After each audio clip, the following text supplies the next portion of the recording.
Hey everyone, welcome back to the FlowCast. This is the podcast for information and inspiration on your journey to finding your flow.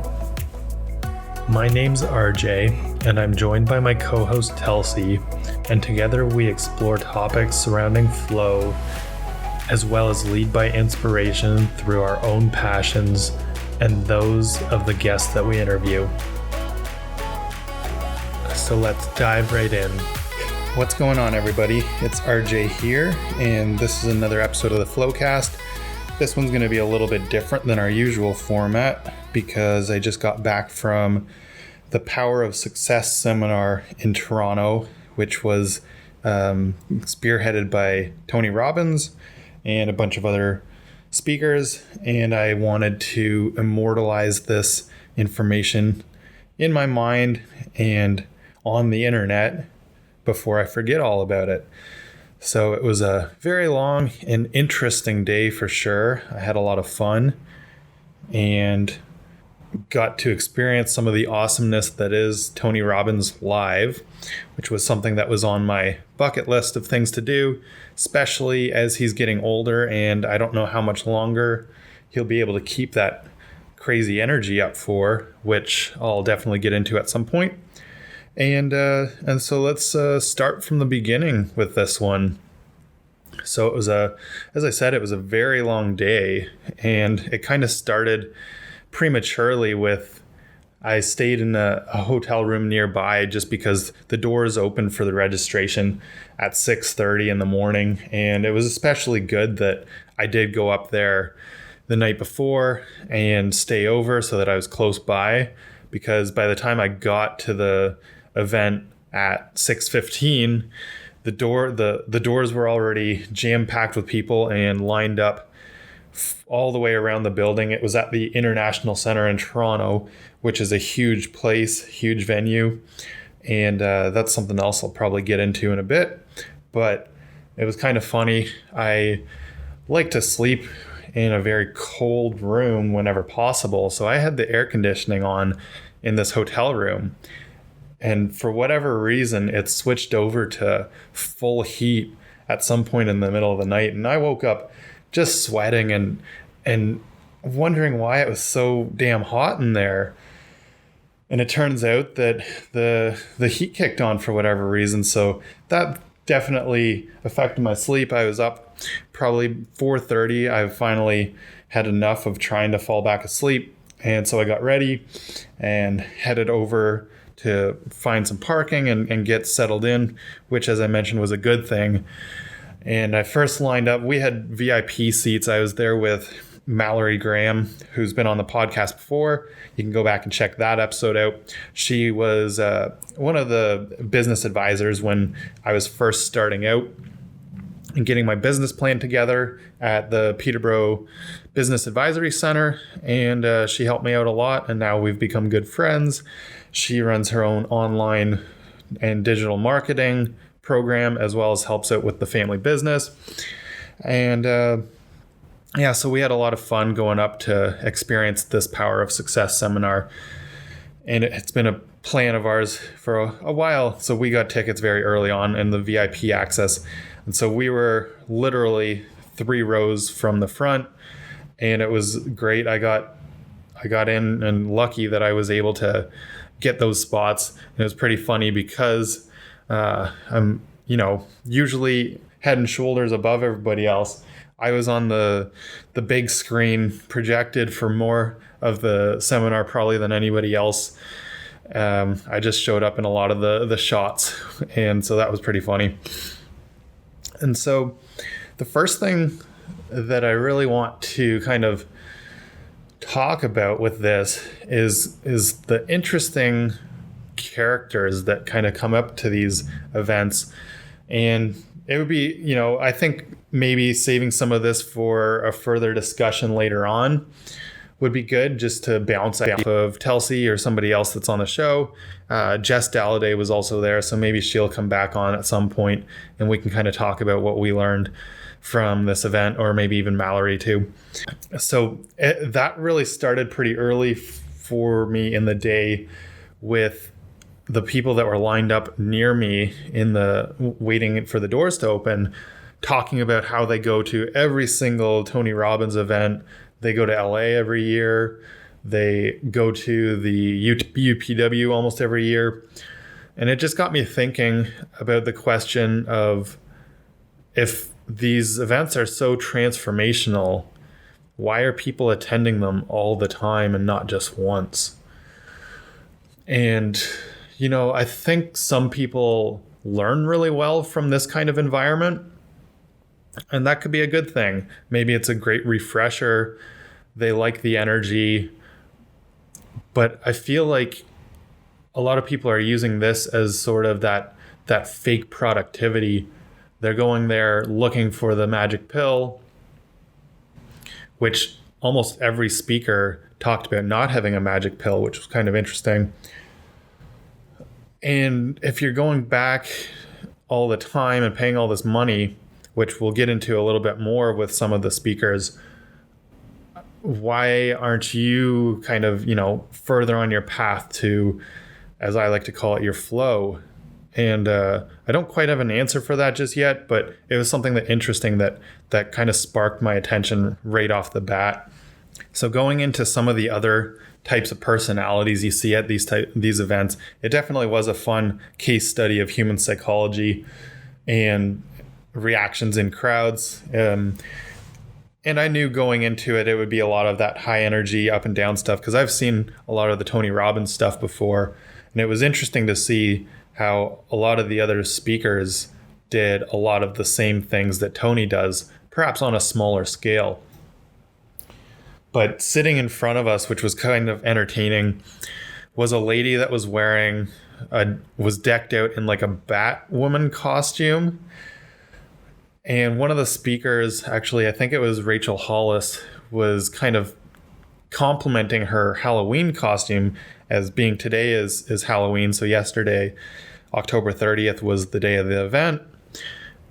And I don't think that it was intentionally a costume for the sake of Halloween. I believe that this was sort of the garb that this woman likes to kind of use as her alter ego. Just that was my sort of impression as this compliment was given to her about her Halloween costume. She didn't really react to it. And also she had a Wonder Woman notebook with her. So I kind of think, and she was kind of live streaming to, at some point, she was live streaming to whatever audience she has. And it was just funny because she responded to a lot. She was really involved with the presenters. So whenever one of the speakers said something that she really liked, she kind of, stuck her hands up and was like, "That's right. Yeah." And got really into it. And everybody was kind of looking around at her, what she was doing, that she was sort of acting. I don't know. It was strange. It was funny though. And so kind of quickly going through the different speakers before I get into the main topic of today, which is what I learned from Tony Robbins, is so going through all of them, I hadn't heard of the majority of the speakers. Some of them I was a little more familiar with, but so it started with, and the interesting thing is for some reason I thought Tony would fire us all up in the morning, but he was actually the last one to go on stage, which was good because he was also on there for about 4.5 hours, whereas everybody else kind of had like a 40 to 60 minute time limit for the most part. And so it started with Vivian Ricci, and she, I can't even remember what she did. She was kind of more just the sort of opening comments. And she talked about believing in yourself and the power of attending events like this. So I guess that's a great way to kick off the day, is sort of selling people on the idea that these events are transformational, which maybe once again is true for some people, but clearly not for everybody that's constantly coming back to these year after year.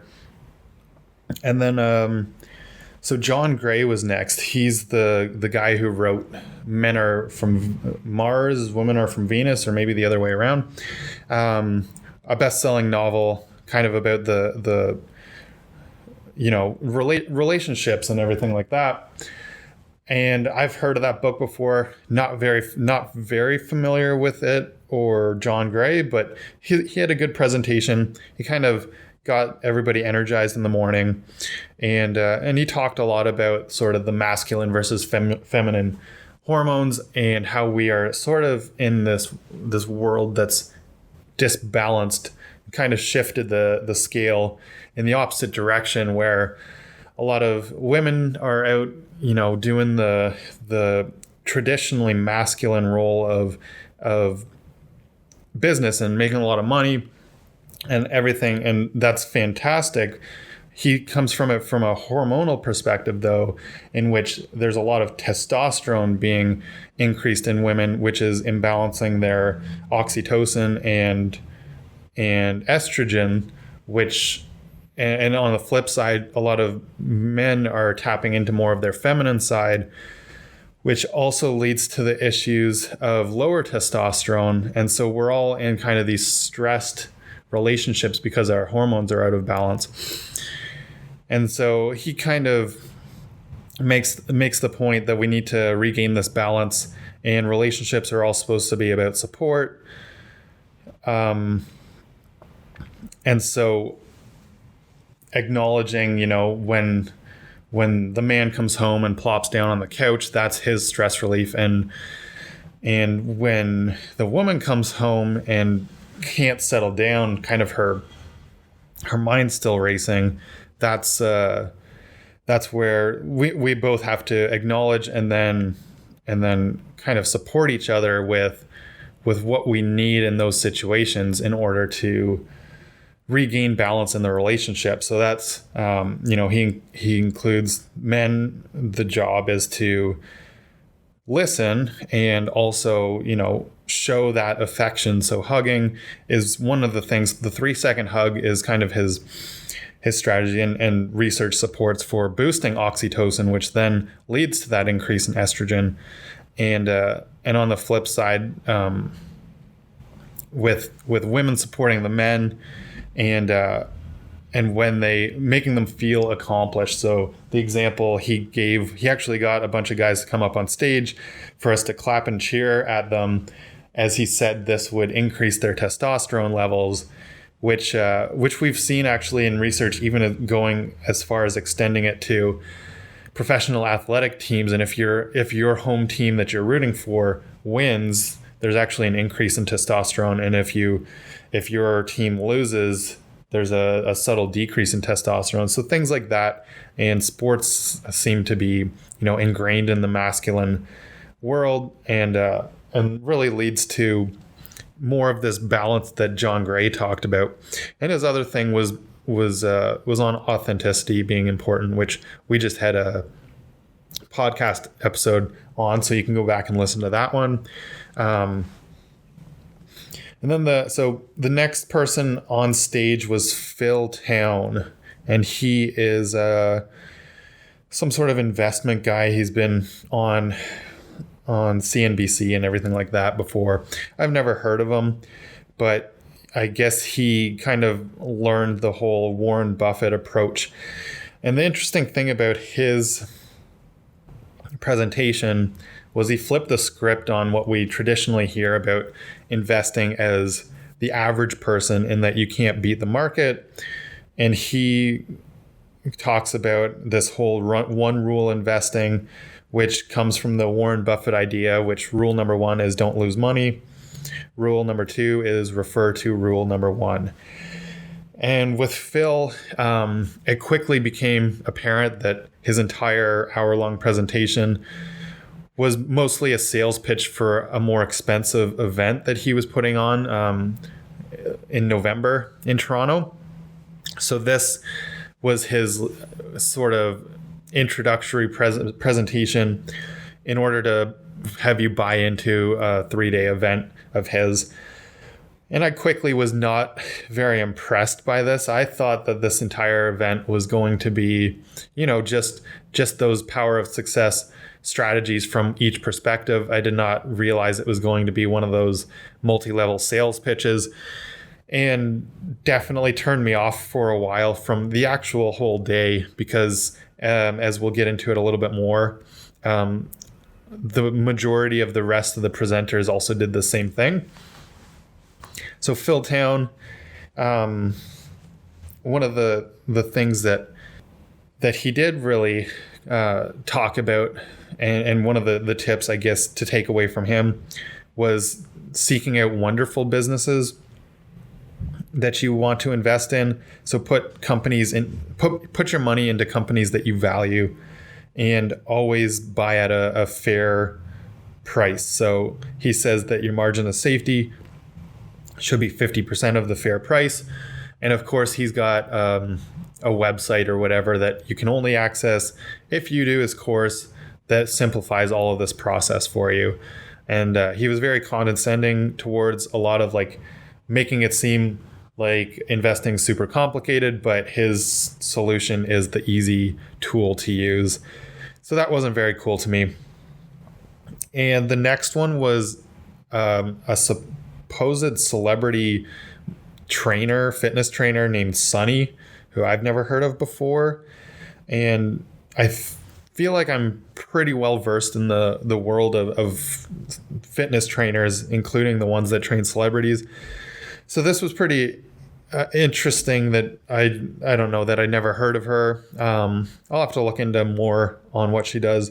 She kind of gave some tips for success, which includes things that we talk about on the podcast a lot too, and when we get in with the pyramid of good health, and so water, the importance of oxygen, and also she says get lots of water in the foods that you eat. So I think that kind of means, more fruits and veggies for the most part. And she ended off with saying that her presentation was very short, and that if you wanted more, you can have Sonni in your pocket with a $50 app that she sells. The next presenter was Molly Bloom, who I guess there's a movie on her life, or sort of memoir, that just came out, and I think it's based off of the book called Molly's Game. I'm not sure if that's the name of the book or just the movie. And I thought her presentation was one of the better ones of the day. Her 3 keys to success were mindset, character, and action. And she did a good job of the storytelling with the presentation. So I thought it was very engaging and interesting. She grew up in a very competitive household with accomplished brothers, and kind of made her thing a willingness to never quit. And it looks like the movie's probably very interesting, or the book worth seeing. She ends up becoming a downhill skier, I think the freestyle skiers, and I don't know if she was in the Olympics or on Team USA. I don't know if she made it to the Olympics, but she did it after surgery for scoliosis she had, and then ended up ending her career with I think fracturing her neck in one of her trials at one of the championships. And she switched gears, somehow got involved in running poker games, and was running some of the most expensive buy-in poker games in the world, which led her to getting involved with the mob in New York. She and then being investigated by the FBI. So it was a very interesting story. And she says she turned her life around through mindset, character, and action. So Molly Bloom, I think I'm definitely going to look into more of her story. So then the next person up was JT Foxx, who is another person I've never heard of, but he's supposedly the world's #1 business coach, and I feel like I'm pretty well versed in this world, but it's always interesting because as many people that I talk to that are interested in personal development and business and all that, you can talk to anybody and one person may know who Gary Vee is, one person may know who Tony Robbins is, one person may know who Rachel Hollis is, but very rarely does everybody overlap with the full spectrum of who's out there. So it could just be that I haven't come across him yet. He had a pretty good presentation, but once again, it was a sales pitch for another course that he's doing. He had a good like energy, a very like high extrovert sort of energy for the stage.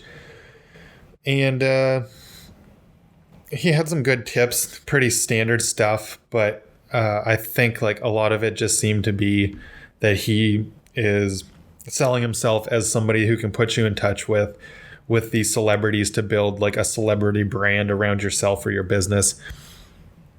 And I guess at this point, it was pretty interesting that once again, seeing the characters or the sort of social psychology of this whole situation, the two people that had like these massive sales pitches, which Phil Town and JT Foxx, they of course put this, ridiculous price up on the board. For Phil, it was $7,500, and JT, it was $5,000 for these courses.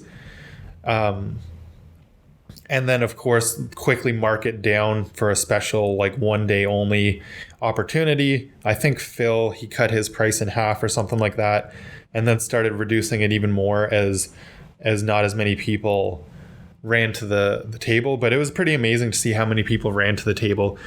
And then JT, he marked his down to $497. So I kind of thought it interesting, like, if you bought every single sales pitch at these events, how much would you pay in total? Obviously a lot more than the ticket price, whether it's the sort of as Gary John Bishop, one of the other speakers, called the cheap seats, or if you were in like the VIP or platinum section. The platinum seats were like $2,000, I think, the rows in front of us that got to meet with Tony afterwards. And you'd be putting forth a lot of money into these personal development courses, and I just can't help to think that it would be better off spent somewhere else. Like even buying a book that you're gonna then go forth and apply everything that you learn, because I think these 90-minute presentations, for the most part, were a lot of the things that you would find in what they write in a book. And of course, their energy and stage presence kind of is part of the reason that you're attending this, more so than just the book knowledge, if you're not that good at extracting it from a book or audio book. So after JT Foxx was when we had sort of like a lunch break. And with the lunch break, because we had the VIP seats, we got to have this lunch Q&A with all of the speakers other than Tony Robbins. And during the lunch, it was once again another interesting thing that the majority of the Q&A questions were from people saying, how can you help me sell my product? Or I can bring you so much value in this part of the world if you brand me. It was a lot of like that normal stuff that I guess you see if you've ever watched like a Q&A session with these popular speakers before. A lot of these people are trying to sell themselves or sell their products, and it's just funny that they all don't really get the joke that they're immediately shut down, because it's the wrong way to approach it. And almost everybody even spoke about that with kind of the relationships coming first, and that's not how you build a relationship. But I also think that a 90-minute presentation is not really the proper relationship building for then pitching you on a $7,500 course if you've never heard of the person before. So after lunch was Gary John Bishop. his presentation was probably the most like humorous of them. I just like his personality. I think he's from Scotland, so he's got the strong accent and isn't afraid to use, profane language if it hits his point home, which he kind of kept going back to saying he was swearing too much, but I didn't think it was that bad. And it kind of would have been, I guess, a little more funny if he didn't keep making that sort of statement, because it wasn't that bad, but I knew to expect that because his book is called Unfuck Yourself. And so it's kind of to be expected. It's like going to a Gary Vee keynote speech. You expect that profane language, or even Tony Robbins curses a lot, even though he didn't really at the event yesterday. He curses a lot from the looks of like even the documentary I Am Not Your Guru, which is on Netflix.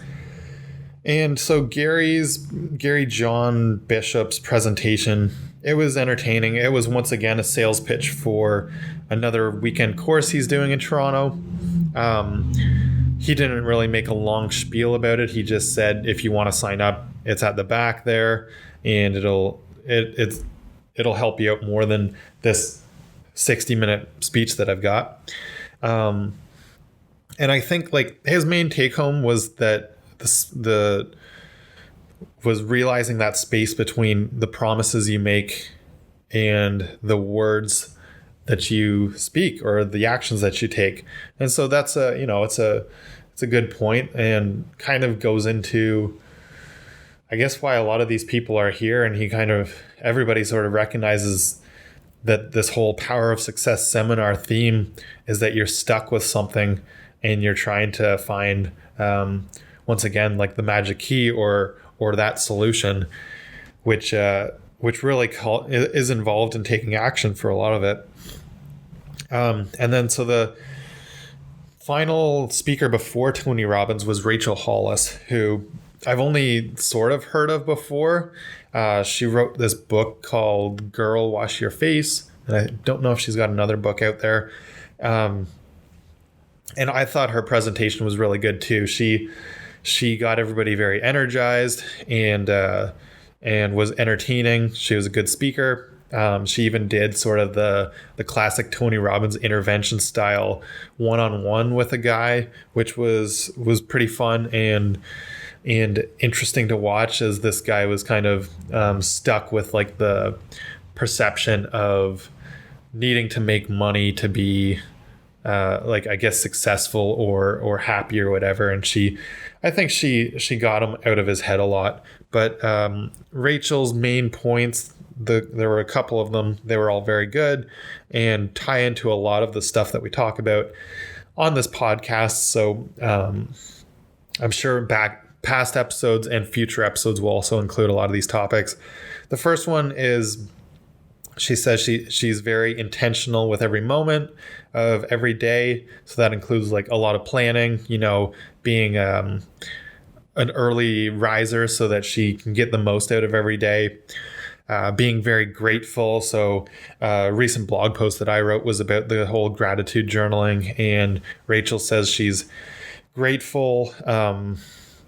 It says that basically if you don't take anything else from the whole day, that was one of her strongest points, that she wanted to encourage people to either gratitude journal or just do some of the gratitude practicing, which I'll get into a little bit more with Tony. Her third point was get uncomfortable, or be comfortable in being uncomfortable. It's another, even like a David Goggins style of quote that is very true. And I think that's kind of one of the fun parts about this day or whatever. She even was encouraging the introverts in the crowd to get involved and get uncomfortable, because with nothing great comes without some discomfort. And then another one of her points, which she kind of goes over in two different ways, is that we don't have a fear of failure. It's just our egos getting in the way. But she also talked a lot, especially about to this guy, Jerry, that she was sort of doing the intervention style thing with. she was kind of implying his fear, or he even said his fear was of failure. And then her final points were stand back up. So no matter what happens, you've always got to stand back up. And that's kind of with like the intention, being intentional in every moment. But that's how she's gotten to where she is. She had some good stories about all of these points. And then the final one was the Memento Mori she kind of left us with, remembering that you're going to die. And that's why you need to be intentional with every day. That's why you need to stand up, because you've only got one chance. So I think I'm definitely going to check out her book. It's I liked her speaking style and her presentation style, and the energy she had. So probably worthwhile checking into her work more. She also apparently has one of the top business podcasts. I've got so many podcasts that I listen to. I don't know if I'm going to necessarily dive into a whole lot of hers, but definitely want to check out a little bit more about Rachel Hollis, because she brought like a good energy to the stage. And in speaking of energy and stage presence, of course, keynote, final guest, main event, big kahuna of the whole thing was Tony Robbins. And I think one of the most interesting points that I kind of took from this whole day is that stage presence. So there's clearly like a certain type of person, whether it's just for this event, because I've never really been to an event like this, but everybody had a very similar style of getting the crowd involved. So if you've ever seen anything with Tony Robbins, he does a lot of getting people to stand up, jump up and down, and clap and shout. And almost every other speaker did that. And I kind of appreciated the speakers that didn't force so much of that, because it kind of feels, I guess it gets you involved in everything, but it kind of feels a little bit forced, whereas maybe your message isn't as good, so you want just that energy to be higher. And I don't think that's the case with Tony or with Rachel, but it kind of felt like it could have been the case with some of the others. But that kind of looks like, I guess, the key if you ever want to like pursue this public speaking or being one of these success or motivational speakers or whatever they want to call themselves. You've got to have this like powerful stage presence. And there's kind of a blueprint that they all seem to replicate, which is all, I guess, based off of the Tony Robbins style. So he's found what's worked, and they seem to replicate a lot of it. So, of course, getting into Tony coming on stage, everybody was all hyped up. I was super excited because I've always wanted to, or for a long time now, I've had this goal of seeing him. And it actually all originated with Bob Govro, who is a local accountant, and I think he's part of the Tony Robbins team for the financial mastery courses that are done in Canada. He's one of like the speakers or leaders of that stuff. And I asked him how he got involved with Tony, and I forget all the details of that, but apparently one of the guys in the States that Tony uses for the financial mastery asked if there was one person in Canada who you would pick. And this guy gave the answer of Bob Govro. And so that's how he got involved with being on the Tony team. But Bob, I asked him all this stuff back around February or March, I think, when I was attending some of these introductory seminars locally for like the business fundamentals. And he said, if you ever get the chance to see Tony on stage, you should, and that he comes to Toronto every year. So that's an easy way to do it, even though he said UPW, Unleash the Power Within, which is Tony's sort of main event, is worthwhile checking out. I'm not sure that I'll necessarily ever go to it after today's event, which I guess I'll kind of touch on as my kind of like closing statements in a bit, but it was still worthwhile. So Tony, I've always wanted to see his energy on the stage because I listen to a lot of his podcasts, or when he's a guest on other podcasts, I read a lot of his work. I love Awaken the Giant Within, which I'm currently rereading. And something I've heard of recently is like the amount of energy he expels on stage and everything, which is super interesting to me. So and I didn't want to wait so long that his health declines, because he's 59 now, and like the amount of energy he burns on stage can't be sustained forever. Like, so some of this physiology that's looked at Tony's body and what he does, he burns between 11 and 12,000 calories a day when he's on stage. He jumps up and down more than 1,000 times. And all this jumping up and down on the stage that he's done for 40 years or whatever has led his skeletal system and his bone density to be literally the highest ever recorded. So his bone density is much higher even than the top Olympic athletes and strength athletes, supposedly.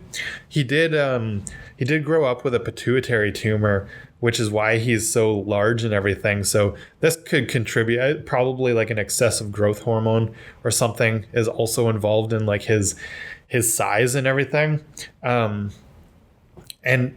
I mean, when you see him or whatever, you think of this larger than life person, and he's supposedly 6'7". It didn't look like he was that tall, but he is very like well built. So it could just be that he's just very, he's about 280 pounds. So he could just be like this very dense person. But perhaps like he's also shrunk a little bit due to all the like compression in his joints if he's been jumping up and down for that long. But he didn't look like he was that tall to me. Or that massive, but he did have very big hands, which is something that people always talk about too. And it's kind of funny because I've heard comments in the past, which always make me laugh when I think about it, of how he claps his hands together more like one of those cymbal monkeys. Like he slaps his palms together instead of using his whole hands or his fingers. And this guy made the comment that maybe it's because he's got like a limited number of clapping energy, and he's got to do this to retain it or something like that. I've always found it very comical. And I think like there's still a lot to process with what Tony talked about. I think because I've studied a lot of his stuff before, and I read a lot of his stuff. I've watched the I Am Not Your Guru documentary a couple of times, and there's nothing in his presentation that you can't learn probably from reading Awaken the Giant Within, or even just studying what he talks about if you go back and listen to all of his podcasts. I don't think there's a single thing that's new, which kind of stands out as two things for me. That's one of the reasons why I don't know I necessarily go to UPW, because now that I've seen his stage energy, I know what that's all about, and I know that that's part of what some people probably go to these events for, is because that energy is a little more transformational than just reading in a book. To me, it wasn't as powerful for that reason, being like more introverted and just sort of uncomfortable sitting in a small seat for the whole day, crowded and everything. It was hard to get into some of the exercises fully, whereas I think if I practiced it on my own, I'd do a much better job of being able to embody it. But all of this stuff that he does, the key point is with energy, nothing gets done. Or without energy, nothing gets done. So motion equals emotion is like a lot of what's central to everything that Tony does.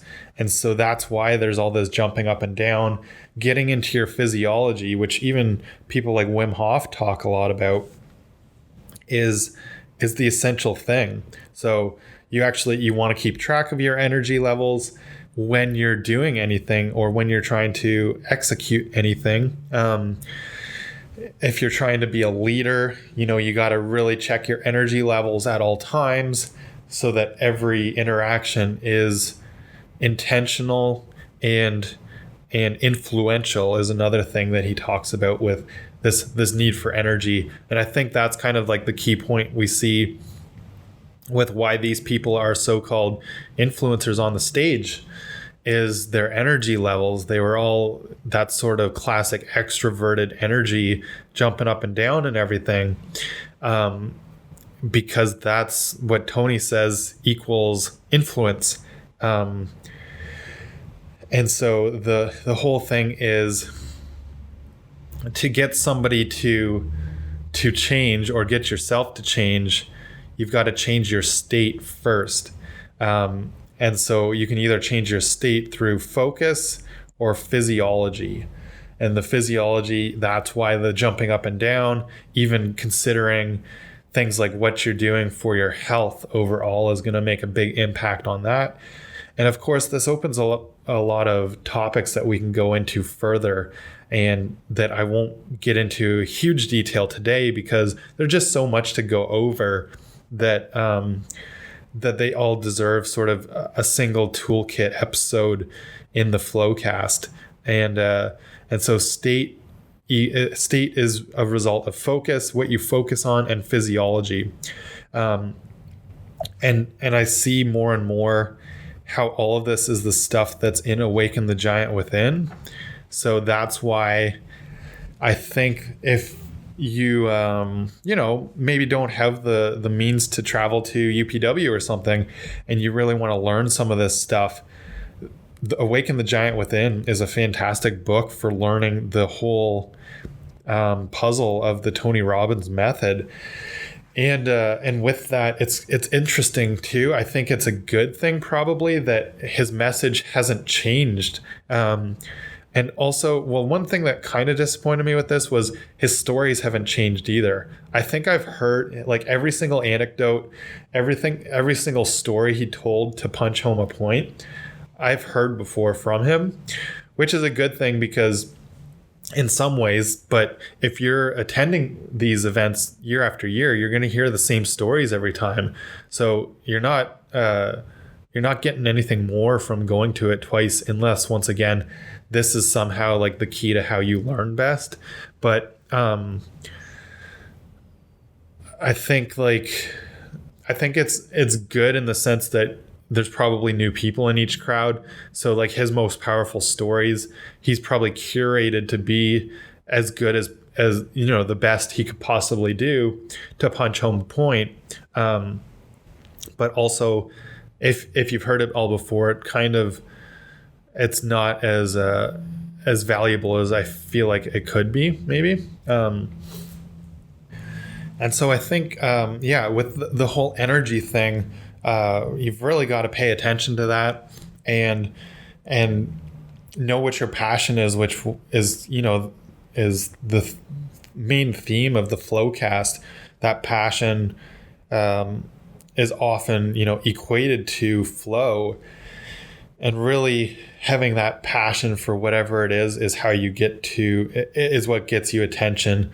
And that's why I think like these people that have these polished stories that they tell, making it repeatable is a good thing. If you're always flip-flopping around, you're probably not going to make it very far because you don't have a consistent and passionate main project or main goal with your message.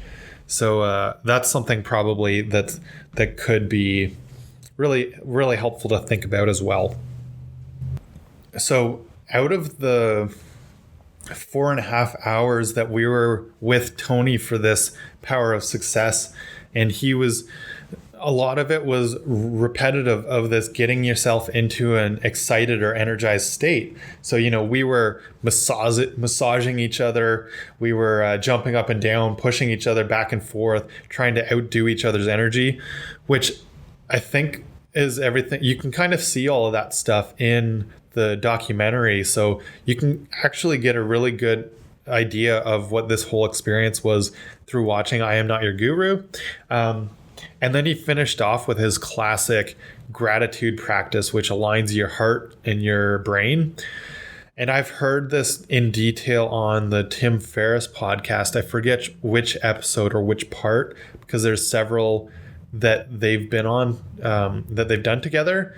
So if you ever want to like learn how to do this deep gratitude practice that Tony does, I don't know if it's in its entirety in I Am Not Your Guru, but it definitely is in the Tim Ferriss show. And I'll try to link, if I can find which episode it is, I'll try to link to it, because I think this is a good practice. And it's pretty powerful, but I, once again, because of sort of that not being exactly in my element in this giant room full of people, I don't think I got as much out of it as if I had practiced it on my own at home, or in a quiet place. Like even sitting down, we were all standing for this gratitude practice that we concluded with, and I feel like it was a neat experience. Probably one of the closest things I've found coming to like that collective unconscious, just everybody quiet in their heart and feeling pure gratitude was a pretty cool thing to do with 9,000 other people. And a nice way to finish it off. I think everybody left feeling content and peaceful, and energized too from the whole day. But yeah, I think it's something you could also practice yourself and really try out. So I might we'll talk about this idea more in another episode probably, and get into how it's sort of done or why it works, because it's definitely interesting, and it was nice to be a part of that experience. But I don't think I got as much out of it as I could have. And the other thing that makes me think why I might not attend an event like this again is I would never do such an event if I was way in the back. Like this room that we were in literally took 5 minutes to walk from one end to the other. So all the people in the back were just watching a screen the entire day. You couldn't see the actual presenter. And there's no difference to watching like a presentation on screen, unless you really dig the energy of the crowd. There's no difference in watching a person on like a online or listening to a podcast at that point, in my opinion.